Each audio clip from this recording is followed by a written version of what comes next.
নমস্কার বন্ধুরা, শ্রাবণী রান্নাঘরে আপনাদের সবাইকে স্বাগত জানিয়ে আমি আবারও একটা রান্নার ভিডিও নিয়ে আপনাদের সামনে চলে এসেছি। আজকের আমি আপনাদের করে দেখাবো ছানার ডাল। তাহলে চলুন এই ছানার ডাল আমি কিভাবে বানাই সেটা আপনারা একবার দেখে নিন। ছানার ডাল বানানোর জন্য প্রথমে আমি ছানাটা আগে বানিয়ে নেব।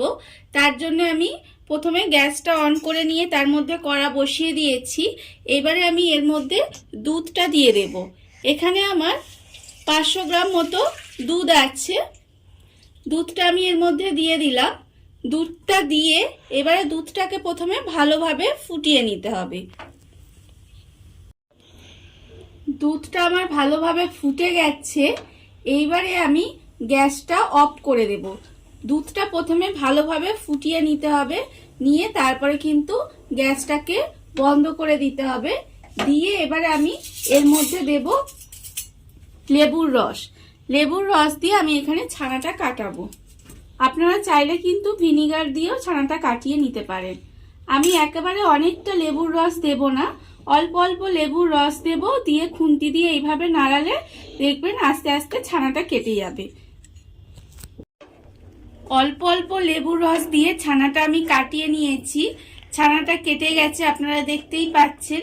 এইবারে ছানা থেকে জলটা ছেঁকে আলাদা করে নিতে হবে। ছানাটা আমি জল থেকে ছেঁকে নিয়েছি। এইবারে নর্মাল টেম্পারেচারে জল দিয়ে আমি ছানাটাকে ভালোভাবে ধুয়ে নেব। তার কারণ যেহেতু আমি লেবুর রস দিয়ে ছানাটা কাটিয়েছি, সেই জন্য ছানাটা টক হয়ে যেতে পারে। সেই কারণে জল দিয়ে আমাকে ছানাটাকে ভালোভাবে ধুয়ে এটাকে জল ঝরিয়ে নিতে হবে, যাতে এর মধ্যে একটুও জল না থাকে। ছানাটা আমি এখানে জল ঝরিয়ে নিয়েছি। এইবারে আমি ডালটা সেদ্ধ করে নেব। তার জন্য আমি আবারও গ্যাসটা অন করে কড়াটা বসিয়ে নিয়েছি।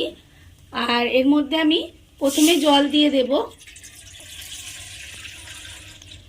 জল দিয়ে দিয়েছি। আর এইদিকে আমি এখানে ছোলার ডাল রেখেছি। এখানে প্রায় 200 গ্রাম মতো ছোলার ডাল আছে। এটা আমি ভালোভাবে ধুয়ে রেখেছি। এই ডালটা আমি এর মধ্যে দিয়ে দেব। দিয়ে ভালোভাবে প্রথমে ডালটাকে কিন্তু সেদ্ধ করে নিতে হবে। আপনারা চাইলে কিন্তু এটা প্রেসার কুকারে দিয়েও সেদ্ধ করে নিতে পারেন। ডালটা আমার ভালোভাবে সেদ্ধ হয়ে গেছে। এইবারে ডালটাকে প্রথমে ঢেলে রেখে দিতে হবে। সেদ্ধ ডালটা আমি ঢেলে রেখেছি। আর কড়াটা ধুয়ে আবারও আমি গ্যাসটা জ্বালিয়ে বসিয়ে দিয়েছি। এবারে আমি কড়ার মধ্যে দেব সর্ষের তেল। এখানে আমি প্রায় 1.5 চামচের মতো সর্ষের তেল দিলাম। তেলটাকে গরম করে নেব। তেলটা আমার গরম হয়ে গেছে।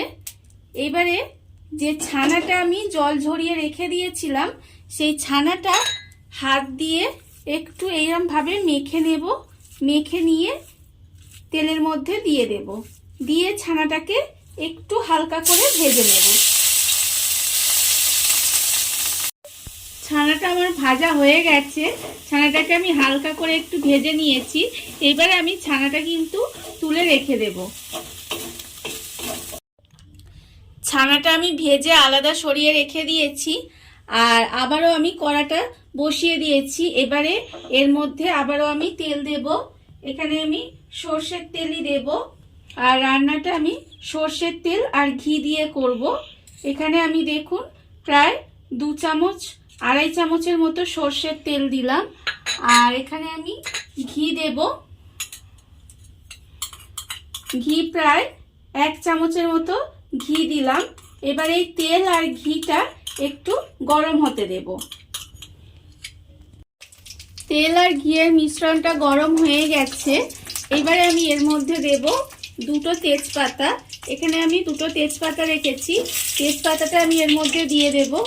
আর দেব একটা শুকনো লঙ্কা, এর মধ্যে আমি দিয়ে দিলাম। দিয়ে একটু নাড়াচাড়া করে নেব। এবারে আমি এর মধ্যে দেব সাদা জিরে। সাদা জিরে আমি অল্প সামান্য একটু দিয়ে দিলাম। দিয়ে আবারও একটু নাড়াচাড়া করে নেব। এবারে আমি এর মধ্যে দেব টমেটো। এখানে আমি একটা ছোট সাইজের টমেটো কুচিয়ে রেখেছি, সেটা আমি এর মধ্যে দিয়ে দেব। দিয়ে এইবারে একটু নাড়াচাড়া করে নেব। আর এর মধ্যে আমি অল্প একটু নুন দেব, যাতে তেলের মধ্যে টমেটোটা না ছেটকায় আর টমেটোটা যাতে গলে যায়, সেই জন্য আমি নুনটা এখানে আন্দাজ মতো দিয়ে দিলাম। দিয়ে এবারে আমি এটা একটু রান্না হতে দেব কিছুক্ষণ।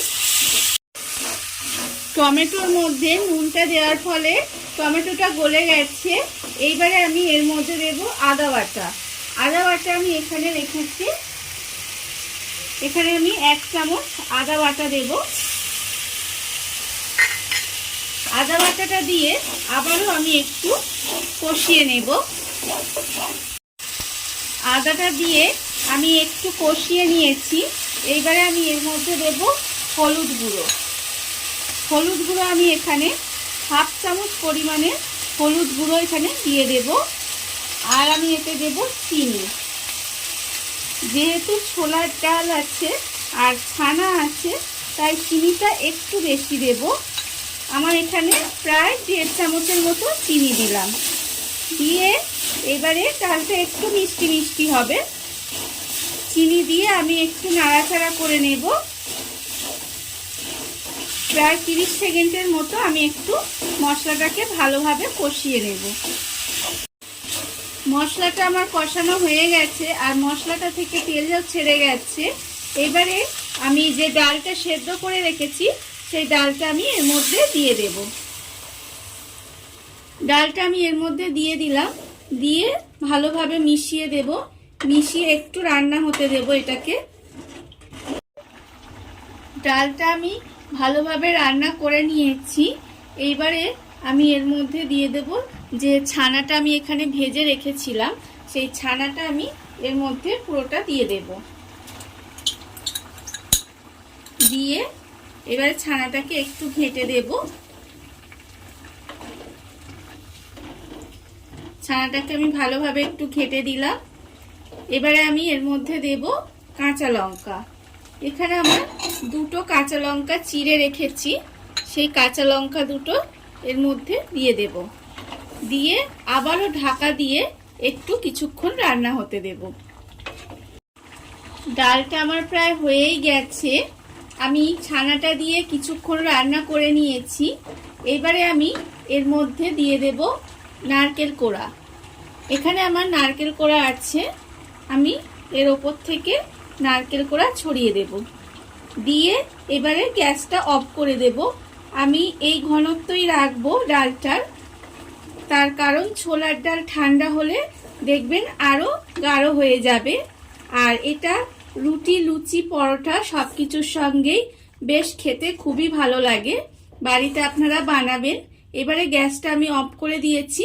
এইভাবে কিছুক্ষণ ঢাকা দিয়ে রেখে দেব। তারপরে আমি আবারও ডালটাকে নিয়ে চলে আসব। দেখুন বন্ধুরা, ঘরে থাকা কত অল্প উপকরণ দিয়ে ছানার ডাল আপনাদের রেডি হয়ে গেছে, আপনারা দেখতেই পাচ্ছেন। এই ভিডিওটা যদি আপনাদের ভালো লেগে থাকে তাহলে লাইক করবেন, কমেন্ট করবেন আর সাবস্ক্রাইব করবেন আমার চ্যানেলকে। আজ এই পর্যন্ত, নমস্কার।